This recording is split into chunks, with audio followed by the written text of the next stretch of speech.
বেড়েছে জ্বালানি তেলের দাম, কিন্তু এখনো কমেনি তেল পাম্পের লম্বা line. Bangladesh petroleum corporation BPC দেশের সব ফিলিং স্টেশনে জ্বালানি তেলের সরবরাহ বাড়ানোর সিদ্ধান্ত নিলেও এখনও তেল সরবরাহ বাড়েনি কোনো পাম্পে। এমন পরিস্থিতিতে দীর্ঘ লাইনে থেকে ভোগান্তির মধ্য দিয়েই তেল সংগ্রহ করতে হচ্ছে গ্রাহকদের। দাম বাড়ানো নিয়েও আছে মিশ্র প্রতিক্রিয়া, তবে দাম বৃদ্ধির পরে কেন ভোগান্তি পিছু ছাড়ছে না তা নিয়ে প্রশ্ন চালকদের। এদিকে তেলের দাম বৃদ্ধির পর বাস ও ট্রাকের ভাড়া পুনর্নির্ধারণ নিয়ে কোনো সিদ্ধান্ত নিতে পারেনি বিআরটিএ। দর্শক, এই মুহূর্তে রাজধানীর সোনার বাংলা ফিলিং স্টেশন থেকে সরাসরি যুক্ত হচ্ছেন সহকর্মী সাকিবুর রহমান।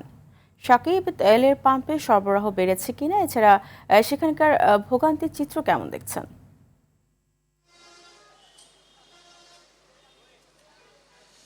ফারিয়া, আসলে তেলের পাম্পের যে সরবরাহ সেটি কিন্তু এখনো বাড়েনি। বিপিএ যে সিদ্ধান্ত দিয়েছিল তেল এর পরিমাণ তারা বাড়াবে পাম্পগুলোতে, কিন্তু এখন পর্যন্ত গাড়িগুলো থেকে আগের যে পরিমাণে তেল দেয়া হতো সেই পরিমাণেই তেল দেয়া হচ্ছে। ফলে আসলে ভোগান্তি মানুষের এখনো কমেনি।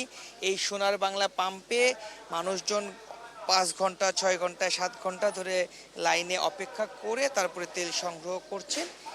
ঠিক যেই পাম্পটিতে আমরা অবস্থান করছি তার উল্টো পাশে তালুকদার ফিলিং স্টেশন নামে আরেকটি পাম্প রয়েছে, যে পাম্পে এখন পর্যন্ত তেল দেয়া বন্ধ রয়েছে।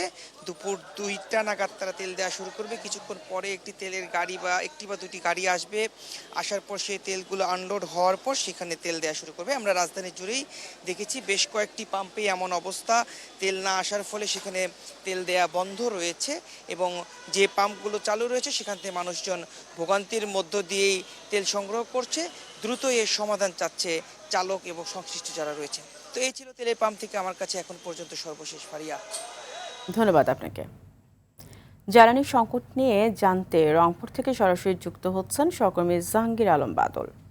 বাদল, জ্বালানি তেলের দাম বাড়ানোর পর পাম্পে তেল সরবরাহ স্বাভাবিক হয়েছে কিনা?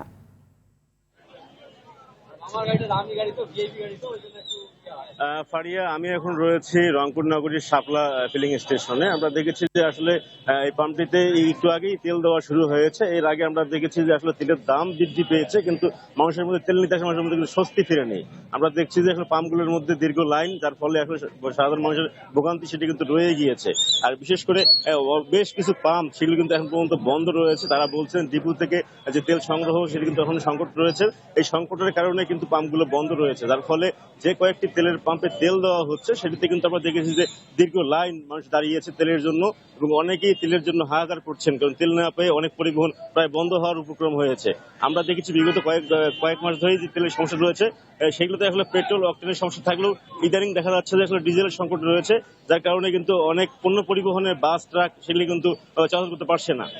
এবং এর পাশাপাশি আমরা দেখছি যে আসলে প্রাইভেট কার, মাইক্রোবাস সেগুলোতে তেল নিতে মানুষের মধ্যে আসলে দীর্ঘ লাইন লক্ষ্য করা যাচ্ছে, যার ফলে সাধারণ মানুষের মধ্যে একটা ক্ষোভের সৃষ্টি হচ্ছে যে সরকার বলছেন যেভাবে সেভাবে আসলে তা মাঠ পর্যায়ে বাস্তব রূপ নিচ্ছে না। এর ফলে কিন্তু মানুষের ভোগান্তি, সময়, অর্থ সবই নষ্ট হচ্ছে।